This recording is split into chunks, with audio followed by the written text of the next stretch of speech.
Self sufficiency means become self dependent, ठीक है। Self efficient हम कैसे बनेंगे, when we start using techniques, technology, ठीक है। So obviously we have increase our agriculture production just because of using modern methods, modern machines, right? Like we start using tractors. Earlier we were doing with the traditional methods, with the help of ox and bulls हम agriculture करते थे. Now you can see the threshers. It is very easy to cut and sow seeds now with the help of the machines. You can see the irrigation machines and threshers. It is easy to cut, ठीक है, to harvest. So it is modernizing agriculture. Now look at the next point, reduce the heavy dependence of people on agriculture. What does it shows?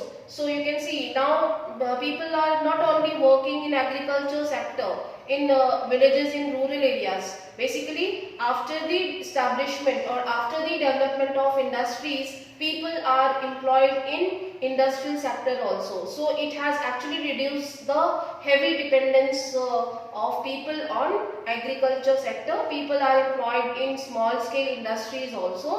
You can see चाहे वो skilled हो या unskilled हो, literate हो या uneducated हो, they are getting jobs now. It has reduced dependence on agriculture. Okay, now इसी को ही हम आगे जो हमने सिग्निफिकेंस ऑफ एग्रीकल्चर पढ़ा है उसी को ही हम देख रहे हैं, eradication of unemployment and poverty. So basically those who are illiterate, ठीक है, they are getting jobs like loading and unloading on transports or looking after the storage facilities, transportation. So they are getting jobs. Now they are somehow they are managing their livelihood, ठीक है, चाहे बहुत अच्छा earning ना हो, but actually it is providing employment so that they can earn their 2 times food. Now look at the export of manufactured goods, expand trade and commerce. With time we have enhanced our transportation system and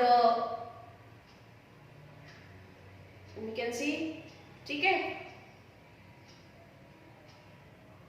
Now regional disparities by establishing industry. So ये थोड़ा सा आपको समझना पड़ेगा because everything is not available everywhere. You have the resources chapter. It is based on the conditions, the condition of that particular geographical जो हमारा region है, उनके basis पे industries को establish किया जाता है. अंडरस्टूड. ये पॉसिबल नहीं है कि मैं एक मिनरल इंडस्ट्री एक जो है वो मैं लद्दाख में या फिर जम्मू एंड कश्मीर में एस्टैब्लिश कर सकती हूँ. Isn't it? आप इसके फैक्टर्स बता सकते हैं? What are the factors of establishment of industry? Yes ma'am. हाँ बताइए Shastri. Availability of raw material. Yes.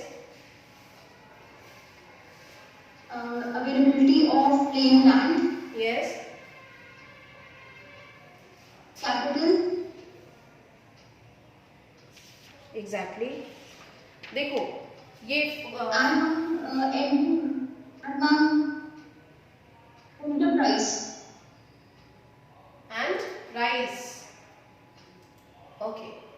Enterprise, ma'am. Enterprise. Enterprise. Okay. देखो before moving further, I think all of you remember what are the factors of establishment of industry. Pragati, are you getting? आवाज नहीं आ रही है.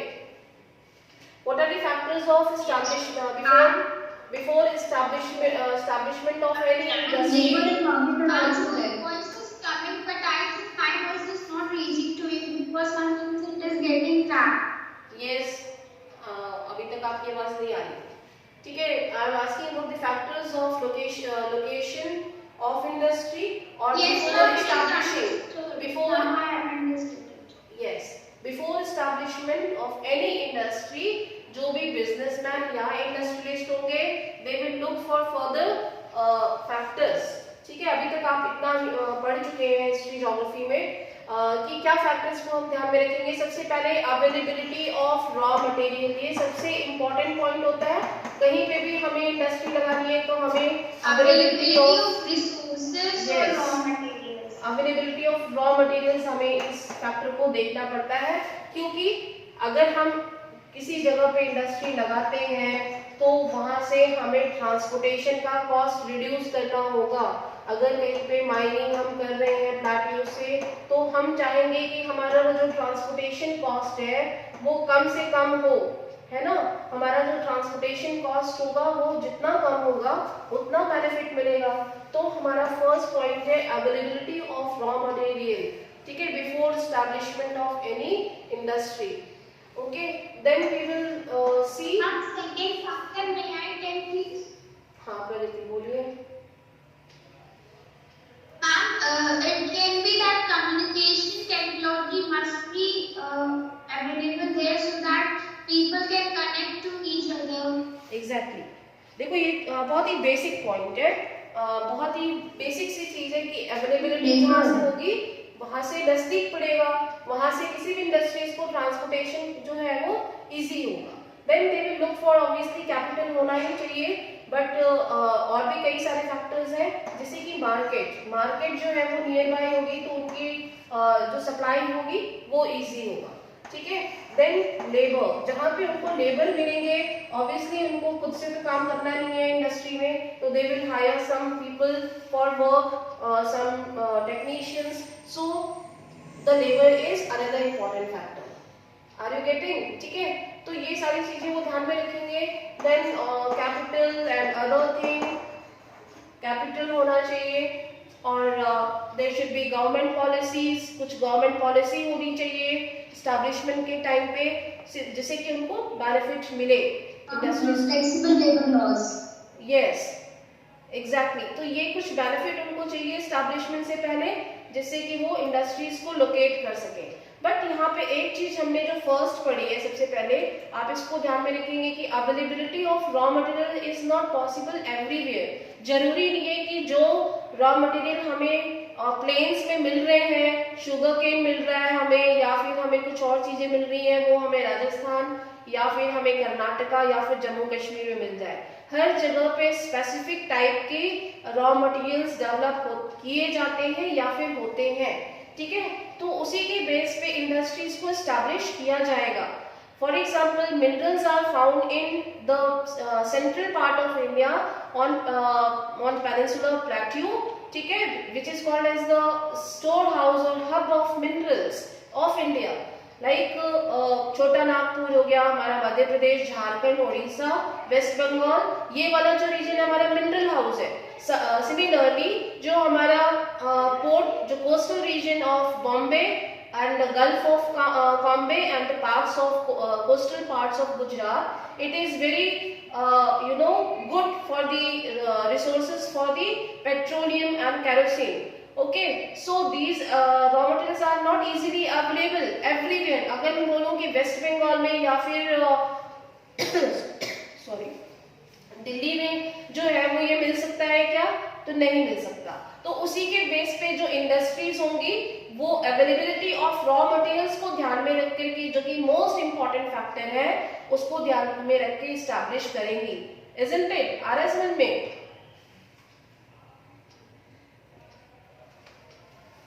Yes, ma'am. ठीक है, तो ये क्योंकि चैप्टर से रिलेटेड है इसीलिए आपको बता रही हूँ कि इसी को ही हम आगे कंटिन्यू करेंगे कि जो इंडस्ट्रीज है it is located, distributed unevenly in India. कहीं पे बहुत अच्छी इंडस्ट्रीज है, बहुत ज्यादा हम कह सकते हैं कि कॉन्सेंट्रेटेड है, और कुछ जगहों पे इंडस्ट्रीज बिल्कुल नहीं है। तो इसके लिए ज्योग्राफिकल फैक्टर्स, फिजिकल फीचर्स जो है वो रिस्पॉन्सिबल होते हैं। बट जो इंडस्ट्रियलिस्ट है वो सबसे पहले इसी चीज को ध्यान में रख के इंडस्ट्रीज सेटअप करेंगे कि अवेलेबिलिटी ऑफ रॉ मटेरियल्स कहाँ पे है, ठीक है। फिर उसके बाद उसको उस जगह पे प्रोड्यूस किया जाए, जो कि जिससे कि उनको लॉन्ग टर्म बेनिफिट मिलेगा, लॉन्ग टर्म प्रॉफिट मिलेगा, और ट्रांसपोर्टेशन कॉस्ट कम होंगे, ठीक है। So it is very important, and then they will focus on some other factors. Understood now? Now look at the next it is about the contribution of industries to national economy. ठीक है, ये दिया हुआ है। तो ये भी सबसे इम्पोर्टेंट फैक्टर है कि जो इंडस्ट्रीज है इनका रोल है इकोनॉमी में। They produce can say whatever they generate, जो तीनों सेक्टर का सम अप होता है वो जीडीपी होता है। तो इसमें 27% जो है वो शेयर किसका है, वो इंडस्ट्रीज का है। You can see over the last 2 decades the share of manufacturing sector has stagnated at 17% of GDP out of a total 27% of the industry, which include 10% for mining, quarrying, electricity and gas. ठीक है, last 2 decades में जो हमारा manufacturing sector है वो stagnate रह गया है। जीडीपी में जो उसका शेयर है वो 17% रहा है, जबकि 27% होता है। ठीक है, और 10% सिर्फ और सिर्फ जो है वो माइनिंग, क्वेरिंग, इलेक्ट्रिसिटी और गैस इंडस्ट्री से हमें मिलता है। ठीक है, अगर आप देखोगे यहाँ पे disparities by establishing industry, you can see map को अभी हम चैप्टर के अकॉर्डिंग हम करेंगे मैप वर्क कि कौन सी इंडस्ट्री कहाँ पे ज्यादा कॉन्सेंट्रेट है। Mineral industry, iron and steel industry है, वो कहाँ है। ठीक है, तो ये मैप बहुत कंसर्न, इससे ज्यादा हम आगे चैप्टर में देखेंगे। आपकी बुक में अच्छा मैप दिया हुआ है कहाँ पे कौन सी इंडस्ट्री है, तो वो हम उससे स्टडी करेंगे। ठीक है, अब देखो इसी टॉपिक को आगे एनहांस किया है प्रेजेंटेशन, आप बाद में इसको स्टडी करना। Agriculture and industry move hand in hand, both they depend on latter for raw materials and sell their products such as irrigation pumps etc. Okay. Contribution of industries to national economy 17% of GDP from last 2 decades, and they are generating employment. We have already learned they try to eradicate unemployment and provide poverty. ठीक है, और GDP में इसका share है ही। Variety of choices, variety of choices का मतलब क्या होगा? Who can speak? What is the meaning of variety of choices? इसका कुछ मतलब है? Because with technology we can create large number of goods in less time and less energy. Okay, देखो बहुत सारी वैरायटी के इंडस्ट्रीज अब आ चुकी हैं। And ma'am, also variety of choices in the sense it means that we can have many things to do, like in the field of agriculture, in the field of exporting, in the field of infra. Yes,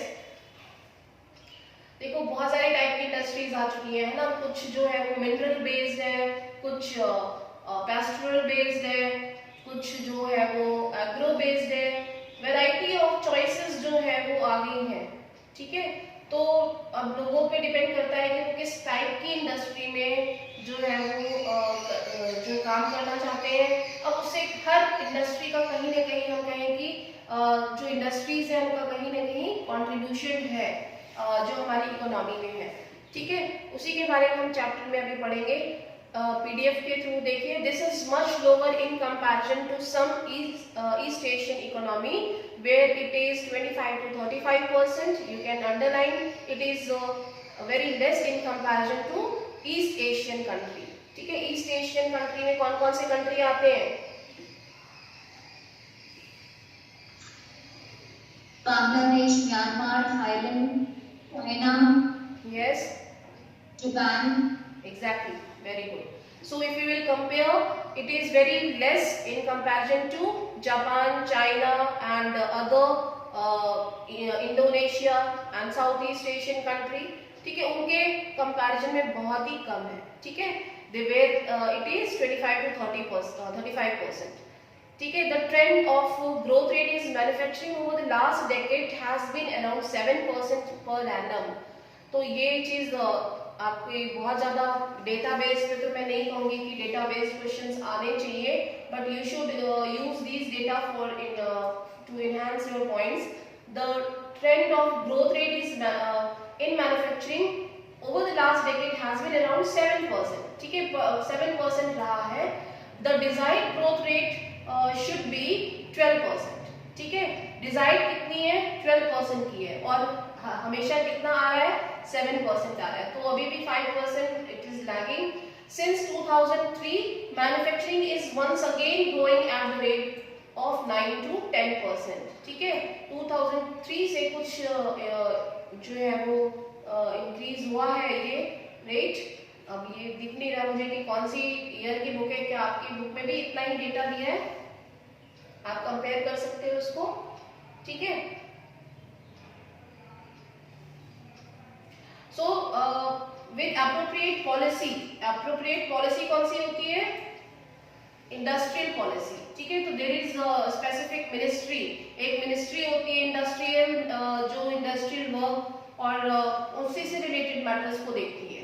तो ये पता ही आपको, they try to implement every year estimates, budgets for the development of the industry, and they try to upgrade the policy interventions every year. They try to make some efforts to improve the productivity, etc., etc. ठीक है, we have also economists, those who suggest, those who predict that manufacturing can achieve its target over the next decade. How?